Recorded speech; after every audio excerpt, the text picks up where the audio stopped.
De quais maneiras a fé pode se manifestar? Quais são as maneiras que nós podemos expressar a nossa fé em Deus? O profeta Isaías, falando para a sua geração, os desafiava a confiar exclusivamente em Deus, a ter uma fé única e firme na pessoa de Deus, a deixarem de lado a confiança nos seus próprios recursos ou nos recursos das nações em volta e a depender exclusivamente de Deus.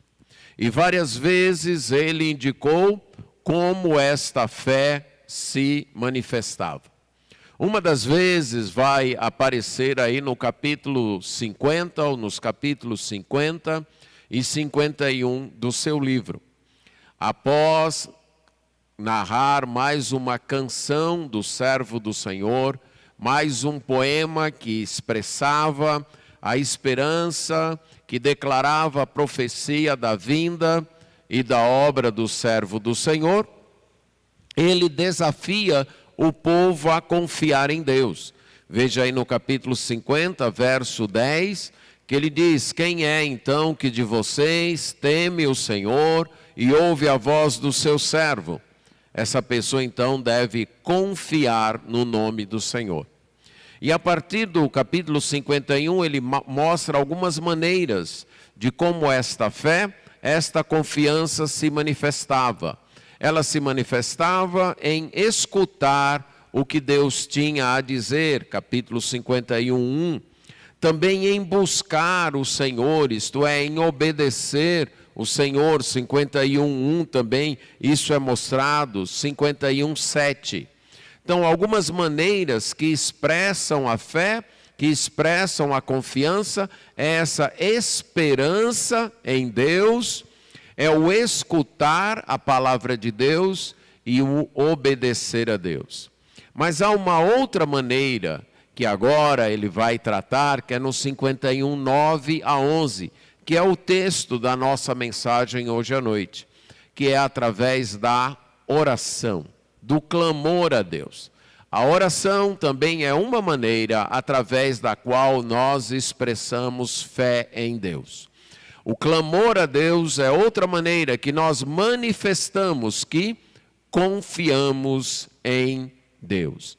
Então, no capítulo 51, versos 9-11, o profeta Isaías nos mostra que a fé, além de esperar, além de escutar, além de obedecer, ela também clama, ela também ora a Deus. Vamos ler capítulo 51, versos 9-11.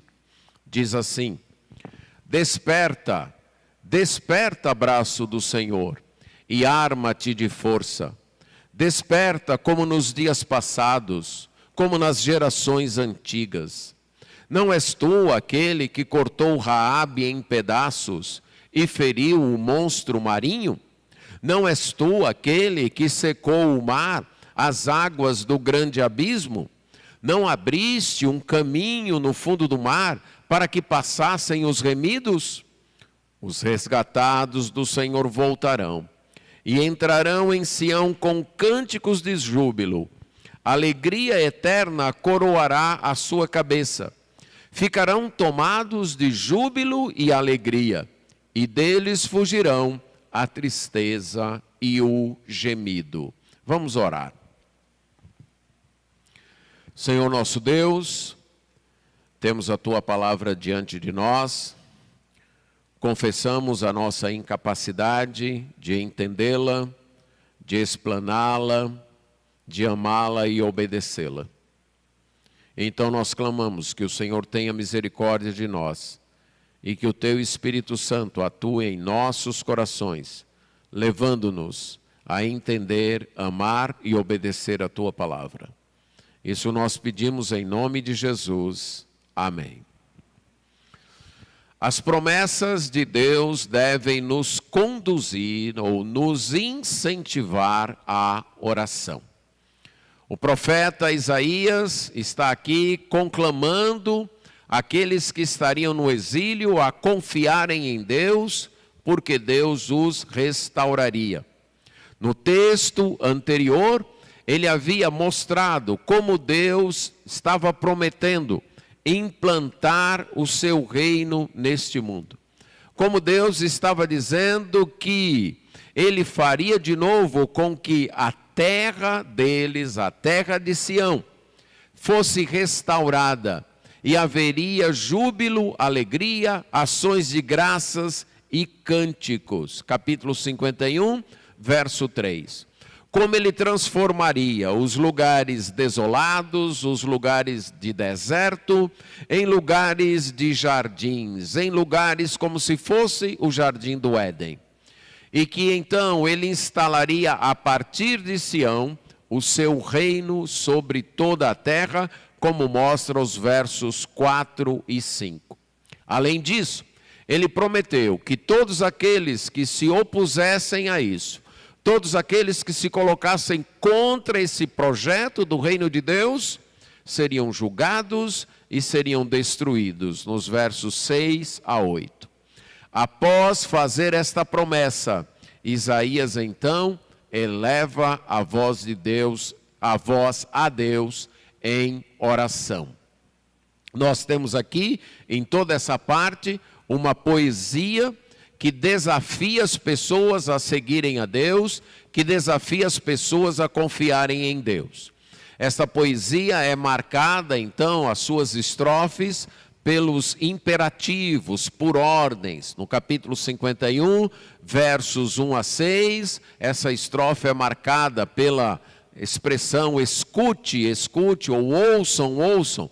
Capítulo 51, verso 1. Capítulo 51, 7 é repetido, escutem, escutem. E a partir do 9, do capítulo 51, verso 9, indo até 52, verso 12, nós temos mais 3 estrofes com imperativos marcando o início das estrofes. Você tem no 9, desperta, desperta. No 17, desperta, desperta. E no 52, 1, desperta, desperta. Sendo que o primeiro desperta é de oração. É do povo se dirigindo a Deus. Os outros 2 são de Deus falando para o povo. E nessa estrofe que vai de 9, de fato a estrofe vai até de 9 a 16, nós temos 2 partes. A parte da oração, em que o povo clama a Deus, e a parte da resposta, que é do verso 12 a 16, quando Deus responde ao povo. Nós trataremos hoje da primeira parte, do 9 ao 11, que é a oração do povo se dirigindo a Deus. E como eu disse, esta oração vem após uma promessa. Deus havia prometido que iria restaurar aquele povo, Deus havia prometido que instalaria o seu reino nesse mundo, e Deus havia prometido que todos os inimigos do seu povo seriam destruídos. E como uma reação a essa promessa, o povo clama que Deus realize aquilo que prometeu. Algumas vezes nós pensamos que as promessas de Deus devem nos conduzir à passividade, devem nos conduzir à inatividade, que nós ouvimos as promessas e simplesmente devemos cruzar os braços e não fazer mais nada, porque se Deus prometeu, Ele há de cumprir. Mas sempre que nos deparamos com uma promessa de Deus, a primeira reação que nós devemos ter depois de ouvir a promessa é orar para que Deus cumpra a promessa. Alguns exemplos. Em 2 Samuel, capítulo 7, o profeta Natã vai até o rei Davi e fala da promessa, da aliança que Deus estava fazendo com o rei Davi, e Deus estava prometendo para o rei Davi que um descendente dele sempre se assentaria no trono, até que aquele descendente eterno chegasse. Que Deus então faria da família de Davi uma dinastia, que teria um rei eterno no trono ali de Jerusalém. Assim que Davi ouviu a aliança, assim que Davi ouviu a promessa de Deus, o que ele fez? Cruzou os braços e disse, bem, Deus já prometeu, agora está garantido, agora só vou esperar. Não. Assim que ele ouviu a promessa, ele se dirigiu ao tabernáculo e orou, e a sua oração foi: Deus, cumpre o que o Senhor prometeu. Deus, faz valer aquilo que o Senhor prometeu. Ele ouviu a promessa. Ele sabia que o Senhor iria cumprir, mas sua reação foi de orar, pedindo para que Deus cumprisse. Segundo exemplo, no livro de Daniel, capítulo 9. Daniel estava lendo o livro do profeta Jeremias. E aí, pela leitura do livro do profeta Jeremias, ele entendeu que o tempo do exílio já estava terminando. Que Deus havia dito que o exílio duraria 70 anos. E então já estava cumprindo os 70 anos. E o que Daniel faz? Daniel se coloca de joelhos diante de Deus e pede: Deus, cumpre o que o Senhor prometeu. Restaura o teu povo. Termina com o exílio. E um terceiro exemplo é o Senhor Jesus Cristo, quando nos ensinou a oração do Pai Nosso. Qual um dos primeiros pedidos da oração? Venha o teu reino. Deus tem prometido que vai instalar o reino dele nesse mundo? Sim, é a mais velha promessa da Bíblia. Desde Gênesis 3,15, Deus promete que um dia ele vai vencer o mal, que um dia um descendente vai vencer o mal e um reino vai instalar nesse mundo. Mas o Senhor Jesus Cristo nos ordenou orar para que Deus trouxesse o seu reino. Venha o teu reino. Como nós podemos explicar isso? Que Deus prometeu e mesmo assim a gente deve orar para Deus fazer cumprir o que Ele prometeu. A oração tem várias funções. Você pode, na oração, manifestar sua necessidade a Deus. Dizer para Deus o que você precisa. Você pode, através da oração, agradecer a Deus por aquilo que Ele já te deu. Você pode, através da oração, expressar os teus sentimentos a Deus. Expressar o teu medo, expressar a tua ansiedade, expressar inclusive a tua ira, a tua raiva. Você pode fazer isso diante de Deus. Veja que é isso que acontece nos Salmos. Essa também é uma função da oração, de nós desabafarmos com Deus, de nós contarmos para Deus aquilo que está nos afligindo dentro do coração. Mas a oração também pode expressar a nossa concordância com as promessas de Deus. Quando nós sabemos que Deus prometeu algo e nós oramos pedindo para que Deus realize aquilo que Ele prometeu, nós estamos dizendo para Deus: nós ansiamos que o Senhor cumpra essa promessa. Por exemplo, o Senhor Jesus Cristo prometeu que vai voltar, que vai tirar a sua igreja deste mundo.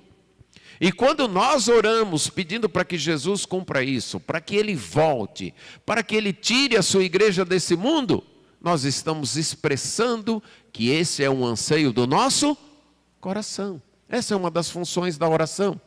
Expressar o anseio do nosso coração. Mostrar que os nossos anseios, que os nossos desejos estão em consonância com as promessas de Deus. Estão em concordância com aquilo que Deus prometeu. Quando nós não oramos para que Jesus volte, nós estamos, em outras palavras, dizendo o quê? Nós não queremos muito isso, não. Nós não desejamos muito isso, não. Mas quando nós pedimos isso, nós estamos expressando que Deus, o Senhor prometeu, e nós queremos que o Senhor cumpra essa promessa. O anseio do nosso coração é que o Senhor cumpra essa promessa. Pronto. É isso que o profeta Isaías, nesses versículos 9 a 11, está fazendo em nome do povo. E ele faz uma oração bem ousada, né? Ele clama: desperta, desperta, braço do Senhor. Veste-se de força, desperta como nos dias passados. É como esse desperta, essa palavra desperta ou acorda, repetida, funciona como um recurso retórico do profeta que está fazendo aqui, declamando uma poesia que ele compôs, para, usando linguagem figurada, pedir para Deus fazer o que ele prometeu fazer. Não é que Deus estava dormindo, porque a própria palavra de Deus diz que ele nunca dorme. Mas isso que Isaías está fazendo, os salmos, os salmistas já haviam pedido que Deus despertasse. A ideia é que Deus agisse. Nós podemos ilustrar isso com um casal com filhos, e aí está lá o pai assistindo televisão na sala, e está lá o menino traquinando, e o pai nem faz nada, vendo o menino fazer arte lá, e de repente vem a mãe e diz: ei, homem, acorda, não está vendo não o que o menino está fazendo? O homem não está dormindo, mas ele está sem fazer nada. Então é mais ou menos essa a ideia. Da perspectiva do profeta, ele quer que Deus haja. Então ele clama. E a repetição, desperta, desperta, desperta, também é um recurso retórico para falar da urgência. Ele quer transmitir a emoção. Ele sabe que quando a gente lê, a gente não capta o tom da voz, a gente não capta a urgência que aparece na voz. Então ele usa esse recurso literário, repetindo: desperta, desperta, desperta, como se ele estivesse gritando com Deus, pedindo que Deus agisse. Aí ele diz: que o teu braço se arme de força. Talvez se ele fosse usar a nossa linguagem aqui, é como se ele dissesse: Deus, arregaça as mangas e faz alguma coisa, age, nós estamos esperando, age como nos dias de outrora. Quando nós temos promessas de Deus, nós podemos ousadamente chegar diante de Deus e pedir que Deus cumpra estas promessas, que Deus haja. Eu já citei uma das promessas, a promessa da vinda, da volta do Senhor Jesus Cristo. Ele prometeu voltar, ele prometeu antes disso arrebatar sua igreja, tirar sua igreja deste mundo para se encontrar com ele nos ares. A ressurreição deste povo e a transformação dos seus corpos, encontrando-se com ele nos ares. E ele prometeu que um dia ele vai chegar a este mundo e implantar o seu reino aqui. É uma promessa dele. E a pergunta é: quantas vezes nós oramos por isso? Quantas vezes nós pedimos para Deus de fato cumprir isso? Será que nós queremos mesmo que Jesus volte? Será que nós queremos mesmo que Jesus arrebate, tire sua igreja desse mundo, ressuscite aqueles que já morreram em Cristo para aquele encontro glorioso com Ele nos ares? Será que nós queremos mesmo que Ele retorne a esse mundo e implante o seu reino de justiça e paz? Ou nós apenas falamos que cremos nisso, mas quanto mais demorar, melhor. Será que é assim? A falta de clamar por isso, a falta de orar por isso, pode indicar que talvez nós não ansiamos muito por isso. Nós não desejamos muito isso. Nós estamos muito bem aqui no mundo. Tem uns probleminhas ou outros, mas de modo geral nós gostamos muito daqui. E não ansiamos para ir para o céu. Mas quando nós nos depararmos com essa promessa e lembrarmos dela, e se o nosso coração estiver sintonizado com os desejos de Deus, o que nós vamos fazer é: Senhor, apressa a tua vinda. Senhor, volta. Senhor, tira a tua igreja daqui. Tira a tua igreja deste mundo. Senhor, venha o teu reino. Faça-se a tua vontade neste mundo, como ela é feita aí no céu. Naquele dia que o Senhor voltar e instalar o seu reino aqui. Será que nós estamos clamando por isso? O Senhor Jesus também prometeu que o seu evangelho seria pregado a todas as nações. É uma promessa dele. Será que nós estamos orando por isso? Será que nós estamos pedindo isso a Deus, que Ele levante mais trabalhadores e faça com que o evangelho dele seja pregado em todo o mundo? Será que nós estamos pedindo isso? Sempre que temos uma promessa de Deus, passamos por ela, mas não oramos e pedindo que Deus a cumpra, é como se nós dissesse, o Senhor prometeu, mas isso não é muito importante para mim não. Por isso eu nem vou orar por isso. Sempre que se deparar com uma promessa de Deus, lembre-se de voltar-se para Deus em oração e clamar que Ele cumpra a promessa. Mas um segundo aspecto dessa oração é que ela deve lembrar o que Deus já fez. Nessa primeira parte, que é marcada por estas ordens, por esses imperativos, nós vimos que a promessa incentivou o profeta a orar. Na segunda parte, que é marcada por perguntas retóricas, ele relembra, ele recorda, ele traz à sua lembrança o que Deus fez. E ele pergunta, não és tu aquele que cortou Raabe em pedaços? O que seria esta Raabe? Esta Raabe aqui não é a mulher que aparece lá no livro de Josué, da cidade de Jericó, não. Este aqui é uma espécie de apelido, uma palavra que se tornou um apelido. Essa palavra vem de um verbo, na língua em que foi escrito o Antigo Testamento, um verbo que fala de arrogância, de uma ostentação arrogante. Então, toda vez então, que alguém ostentava, ou às vezes que as pessoas ostentavam com arrogância, este verbo muitas vezes era usado.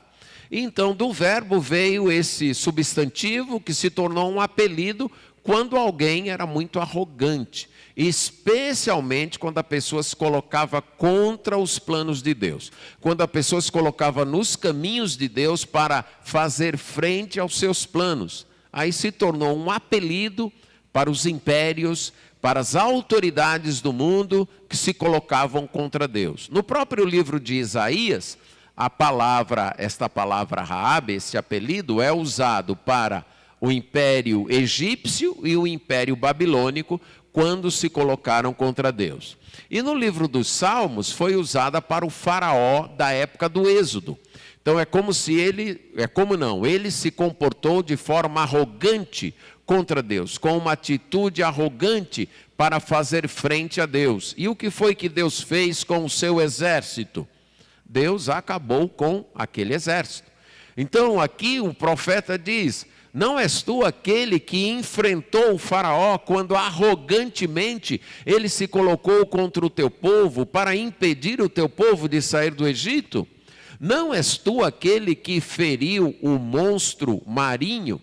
Aqui ele vai usar uma figura que havia na cultura do Oriente Médio, do Oriente Próximo antigo, que era a cultura de um monstro, que havia um monstro marinho, e que este monstro era o que causava a desordem e o caos. Era uma figura que povoava o imaginário dos habitantes ali do Oriente Próximo antigo, que toda vez que surgia uma situação de desordem, uma situação de caos, era como se um monstro se agitasse no mar, que provocava então grandes ondas e tirava a calma do mar. Era uma figura imaginária. E o profeta então faz uso desse costume, faz uso desta figura para mostrar que pode haver o monstro marinho que houver, mas que Deus é aquele que domina. Então ele diz, e aí ele traduz, ou ele aplica, melhor dizendo, esse monstro marinho exatamente para a situação lá do Egito, que o faraó se comportou como esse monstro marinho, que quis perturbar a saída do povo de Deus, que quis atrapalhar a saída do povo de Deus, mas Deus agiu. Deus então acabou com esse monstro marinho, feriu esse monstro marinho. A próxima pergunta retórica dele é, não és tu aquele que secou o mar, as águas do abismo? E aqui claramente ele está se referindo ao Êxodo, a travessia no Mar Vermelho. Então, quando Deus fez o mar se abrir, Deus criou um caminho seco no meio do mar, por onde o povo dele passou, como aparece aí no final do verso 10. E aqui então o autor está dizendo, o profeta Isaías está dizendo, o Senhor já mostrou que é aquele que sempre tem uma saída para o seu povo. O Senhor já mostrou que é aquele que está agindo para, não importa o tamanho do obstáculo, não importa o tamanho da adversidade, não importa o tamanho do inimigo, o Senhor sempre providencia uma saída para o seu povo. E aí a gente pode lembrar do episódio lá do Êxodo, quando o povo estava saindo do Egito. Lembra? Eles saíram à noite, então eles estão saindo à noite e estão carregando aí suas bagagens, suas famílias, estão levando suas crianças. E quando eles estão chegando perto do mar, eles escutam um barulho de tropas, cavalos e carros atrás deles. E eles olham e lá vêm as tropas egípcias. E na frente deles está o mar. Não tem para onde correr. Atrás está o exército do faraó. Na frente, o mar. E o povo então desesperado se volta contra Moisés e diz: Moisés, por que você fez isso? Por que você nos tirou do Egito? Por que você não nos deixou lá como escravos? Era melhor morrer lá, porque pelo menos tinha cemitério para a gente ser enterrado. Mas aqui nesse deserto, nós e nossos filhos iremos morrer e nem sepultados seremos. E Moisés clamou a Deus. E Deus disse o quê? Calma. Continue marchando. E aí Deus abriu o mar. E o povo pôde passar. Eu acho que na cabeça de nenhum daquele povo havia a ideia de que esta seria a saída. De que esta seria a solução. Mas deixa claro, Deus nunca vai permitir que o seu povo fique sem saída. Lá em 1 Coríntios, na carta que Paulo escreveu aos 1 Coríntios, no capítulo 10, no verso 13, ele diz, se você não lembra, você pode abrir 1 Coríntios 10, 13, que não vos sobreveio tentação que não fosse humana.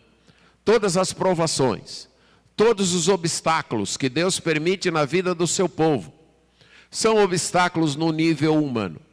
E continua dizendo que juntamente com a tentação, Ele vai providenciar o livramento. Deus nunca vai deixar você sem saída.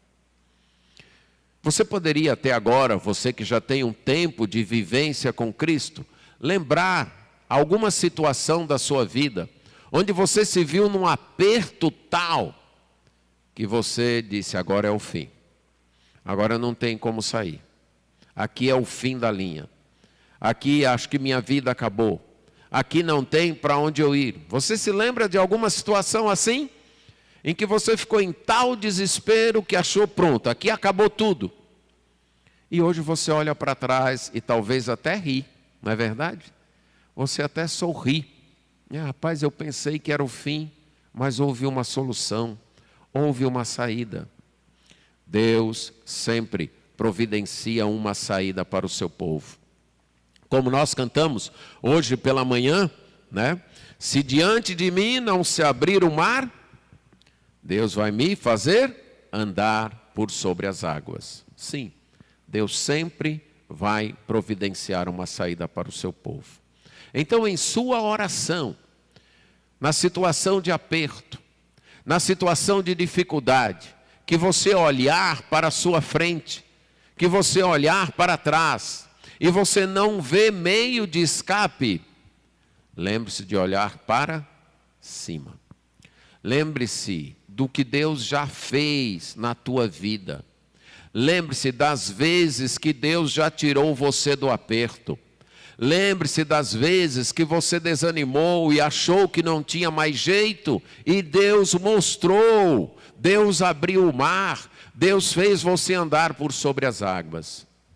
Lembre-se do que está escrito na palavra, das vezes que Deus agiu em prol do seu povo e fez o milagre de ter uma oportunidade, de ter uma solução, de ter uma saída.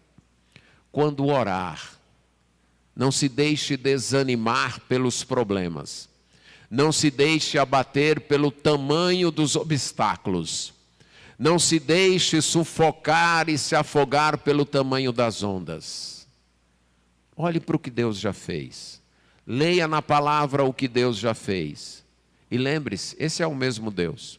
Ele continua sendo o mesmo Deus. É o mesmo Deus que abriu o Mar Vermelho. É o mesmo Deus que fez o seu povo passar por terra seca. É o mesmo Deus que destruiu os exércitos do faraó. É o mesmo Deus. E o Deus que promete que Ele nunca vai deixar o seu povo sem uma saída. Mas em terceiro lugar, em suas orações, lembre-se das promessas de Deus, o verso 11.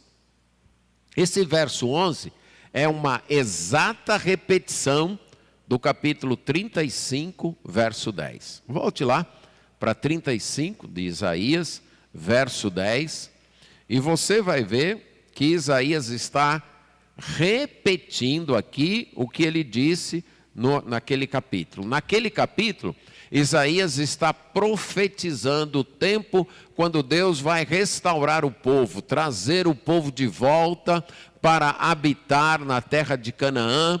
E aquela primeira volta seria uma espécie de princípio daquilo que seria o reino final de Deus. Ele mostra claramente isso a partir dos versos 8 e 9, quando então o povo poderia retornar. E aí no 10 ele diz: os resgatados do Senhor voltarão e virão a Sião com cântico de júbilo.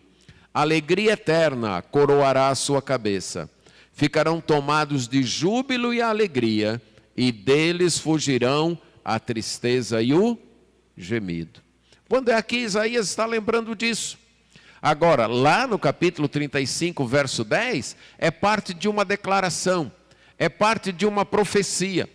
E agora, nesse capítulo 51, verso 11, é parte de uma oração. Percebam bem o que Isaías está fazendo. Ele está orando as palavras da Bíblia. Ele está pegando aquilo que Deus declarou e está dizendo de volta para Deus. Recordando em sua oração a promessa. E nós também podemos fazer isso em nossas orações. Algumas vezes nós ficamos tão sufocados com os problemas, nós ficamos tão desanimados, tão para baixo com as situações difíceis, que até palavras para nós orarmos nós não encontramos. Não conseguimos encontrar. Não conseguimos expressar o que está dentro do nosso coração. O que fazer nessa hora? Ore as palavras da Bíblia. Vá para os salmos. Ore os salmos. Vá para as promessas de Deus e ore essas promessas. Recite essas promessas para Deus. Traga para a sua vida e conte essas promessas para Deus. É isso que Isaías está fazendo. Nessa oração, que ele começou então clamando que Deus despertasse, que Deus agisse, depois ele recordou o que Deus já havia feito no passado, ele termina com uma promessa, dizendo: aqueles resgatados pelo Senhor, os salvos do Senhor, irão voltar, irão entrar em Sião novamente, e vão fazer isso com cântico, com júbilo, vão ter uma alegria eterna, como se fosse uma coroa na sua cabeça, nas suas frontes vai estar tal regozijo, que eles vão expressar isso, eles ficarão possuídos, eles ficarão tomados de júbilo e alegria, e deles fugirão a tristeza e o gemido. O livro de Apocalipse também faz essa promessa com outros termos. Diz que um dia Deus vai criar novos céus e nova terra.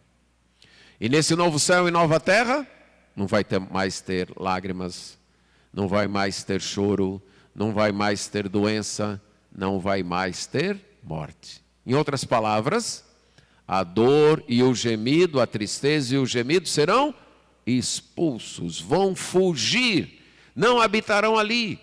Será um reino só de alegria. Nós temos que ver a vida de hoje nessa perspectiva do futuro. Isso que é esperança. A esperança, ela vive o hoje, olhando para o futuro. E deixa eu dizer que não tem outra maneira sensata para se viver no meio desse mundo. Não é verdade? Esse mundo é cheio de altos e baixos. É cheio de momentos de alegria e tristeza. E quanto mais a gente vai chegando a uma idade adulta, a gente percebe que os momentos de tristeza são mais do que os momentos de alegria. Ou não é verdade? Não é isso? É. Quando a gente é mais criança, a gente ainda tem muito mais momentos de alegria. Mas são momentos de preocupação, momentos de ansiedade, momentos de ameaça. De modo que se a gente for viver olhando só para o presente, ou nós seremos muito ingênuos, ou nós entraremos em desespero. Nós temos que olhar para aquele futuro que Deus prometeu. Novos céus e nova terra. Um tempo onde haverá só alegria. Então, quando estiver orando, clame a Deus para Ele agir. Lembre-se do que Deus já fez no passado, tanto naquilo que está registrado na palavra, na Bíblia, como aquilo que Ele já fez em tua vida. Mas também olhe para as promessas dEle no futuro. Ele prometeu que um dia Ele vai transformar este mundo num reino que será só de alegria, num reino de profunda paz e justiça. Diante das promessas de Deus, anime-se. Talvez sua vida esteja um tanto conturbada. Talvez você esteja no momento em que não parece ter saída. Está tudo escuro. E eu vejo que o inimigo está atrás de mim.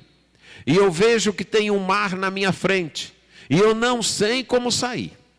Eu nem consigo imaginar se eu vou escapar desta situação. Esse é o momento de lembrar as promessas de Deus e clamar a Ele. Deus age, Deus faz alguma coisa. O Senhor prometeu cuidar de mim. O Senhor prometeu estar comigo todos os dias. O Senhor fez essa promessa. Então eu estou clamando que o Senhor realize esta promessa. Deus já teve outras vezes na minha vida em que eu me vi em situação semelhante e o Senhor agiu. Deus, quando eu li a tua palavra, eu já vi o que o Senhor fez lá no Êxodo, o que o Senhor fez quando o povo entrou na terra de Canaã, o que o Senhor fez no tempo de Davi, e assim vai. E eu creio que o Senhor é o mesmo Deus. Então eu estou aqui. E Deus, eu também quero relembrar que uma vez o Senhor prometeu que um dia neste mundo só vai haver alegria. Então firmo os meus passos nesta esperança. Que nesse momento de sufoco, que nesse momento de dificuldade, que nesse momento de profunda tristeza, eu mantenha os meus olhos nesta esperança de que um dia o Senhor vai voltar e vai instalar o seu reino aqui. E aqueles que perseverarem em te seguir, irão reinar contigo aqui. Então Deus, me ajude a continuar rompendo em fé. Amém.